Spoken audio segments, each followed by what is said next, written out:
Hey everyone, welcome to Robot Fight Club. My name is Lucas. And welcome also to a new type of video I'm trying called Damage Dissections, where I break down the damage that one of my robots took in a recent event. Today's video is going to be on my plastic antweight Sturmböcke. So if you haven't seen the video for Sturmböcke at March Mayhem, I'll put a link to that in the description.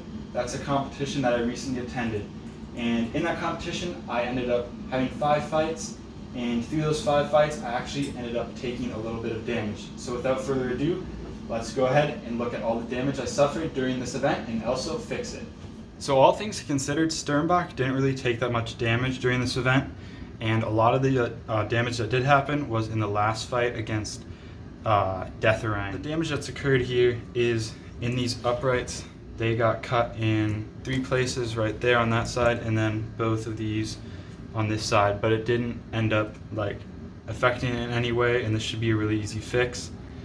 The other damage that's happened right here is on the self-righting arm.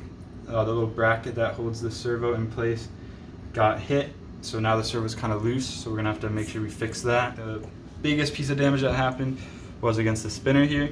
So it's still spinning just fine, but I don't know if you can see that, but it's actually bent to the side. So what I think happened is the little aluminum bracket in here bent, because I don't really see there being actually any bendage on the motor or anything. So I think the bracket just bent, so that should be a really easy fix as well. So it's just these 6 screws that hold this mounting plate on right here, and then I'm gonna have to take the blade off. So there's just 6 M2 bolts that go into there, so take those off.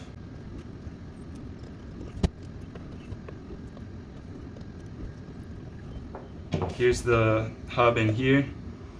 One thing about these screws I'm using, these are just like wood screws that I bought from Home Depot. A lot of people use Plastite screws for screwing into like TPU or PLA, but I found these work just fine, and they're like exponentially cheaper, so that's what I've been using.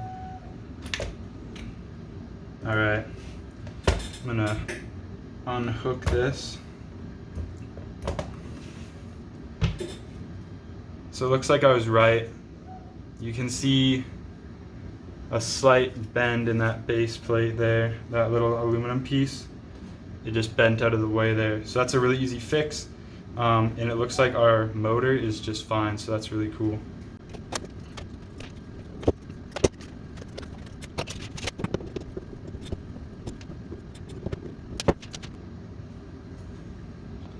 As far as actually fixing this goes, I have like a million of these things, so I'm just gonna put in a new one.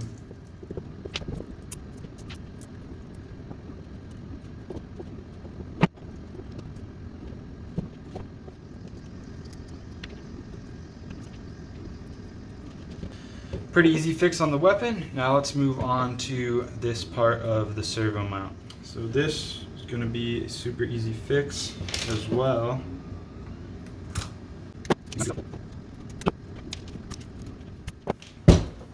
So here are all the electronics.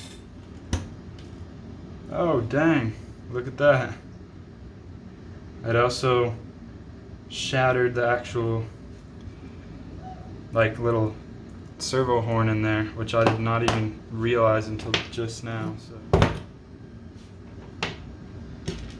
it's the old piece of the servo mount or servo horn. Gonna put this new piece in. Fits in just like that.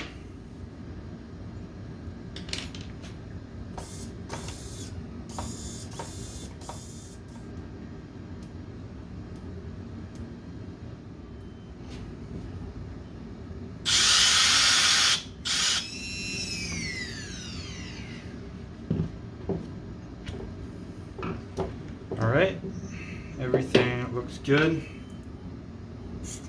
So I'm going to go ahead and mount this back on.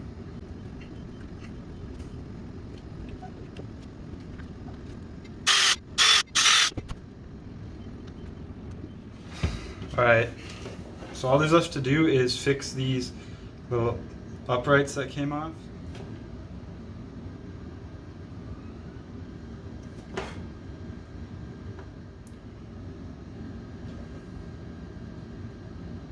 And with that, we fixed all the damage that occurred to the robot. So weapons good, servo self-righting mechanism is repaired, and then these feet, or these little hoops here, have been reattached.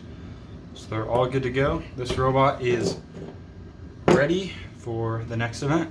Alright, so that does it for this video. Hopefully you enjoyed it, and if you have any questions about the build, feel free to ask down in the comments. Other than that, have a great rest of your day, and I hope to see you next time.